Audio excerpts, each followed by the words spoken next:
Jorge Vasconcelos es economista, con él vamos a hablar un poquito de este tema porque ya conocemos el número y ver la tendencia. Hola Jorge, buen día, ¿cómo estás?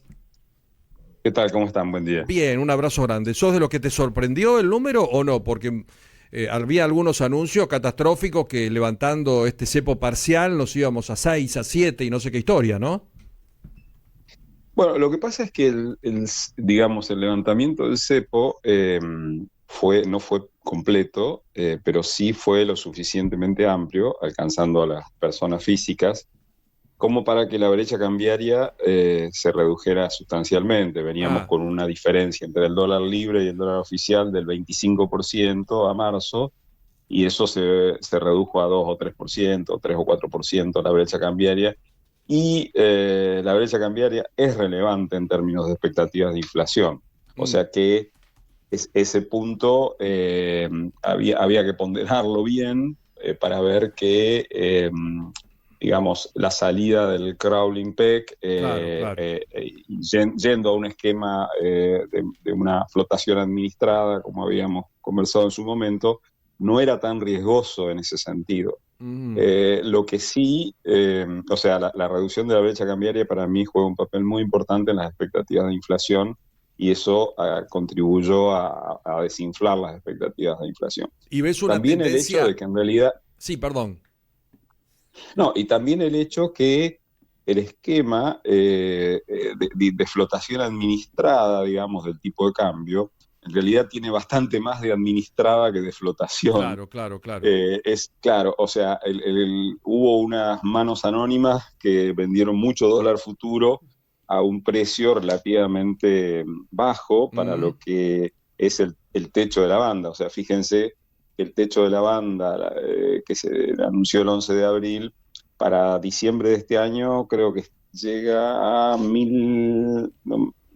no me dejen decirlo de memoria, No, mil quinientos ochenta y claro, un que era pesos por es dólar. Ese, 1400 ese la es el, actual. Exacto, exacto. ¿Ves una claro, tendencia diciembre, a que se mantenga flecha perdón, para abajo? Sí.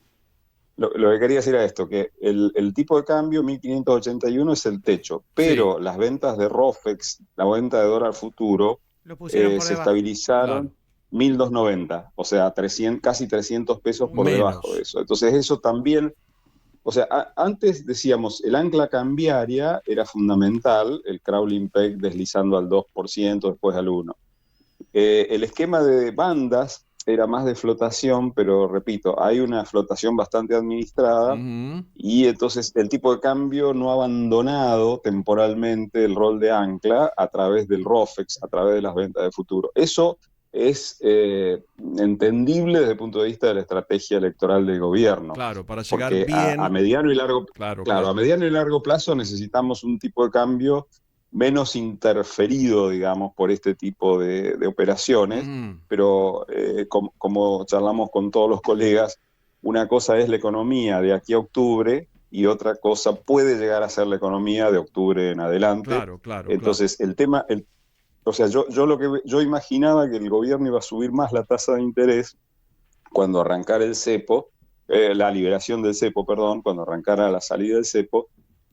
Al principio hubo una suba de tasas, pero después se fue Sí, deshaciendo sí, ese exacto. endurecimiento monetario. Exacto, Entonces, el exacto. ancla cambiaria no ha sido abandonada, Mm. pero repito, en un sentido que me parece que hay que analizarlo en términos de 2025, no Exacto. Y extrapolable post elecciones. hacia adelante. Jorge, ¿y tus pronósticos Efectivamente. son que para las elecciones de octubre la inflación podría empezar con un 1 delante? Porque un poco lo que se evalúa es que de esa manera el gobierno llegaría a las elecciones de medio tiempo con una de las inflaciones más bajas de los últimos 10 años. Sí, sí, o sea, está toda la artillería enfocada en eso.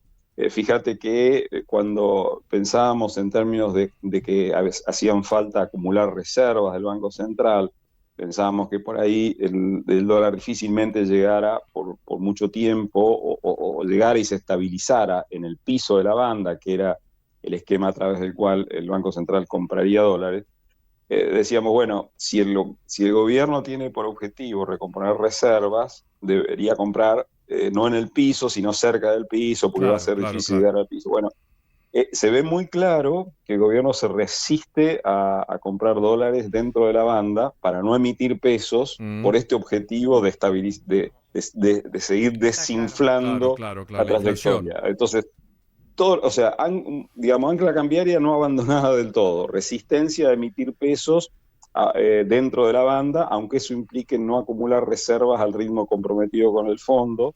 Yo creo, yo creo que el gobierno piensa que si le va bien en las elecciones, las expectativas van a terminar anclando la inflación, etcétera, de octubre en adelante, aun cuando no tenga las reservas comprometidas, el total de reservas, de acumulación de reservas comprometida con el fondo, y aun cuando el riesgo país hasta ese momento no haya bajado todo lo que tiene que bajar. O sea, creo que hay un escenario político que explica en parte lo que está pasando en términos de política económica y que explica también las expectativas del gobierno de que si le va bien va a haber un componente político Claro, de en las confianza. expectativas de inflación, Exacto, de riesgo país, exacto. etcétera, que va a compensar lo que no se logre en materia de acumulación de reservas, etcétera, etcétera. Exacto. Creo que ese es un poco, estamos en ese panorama.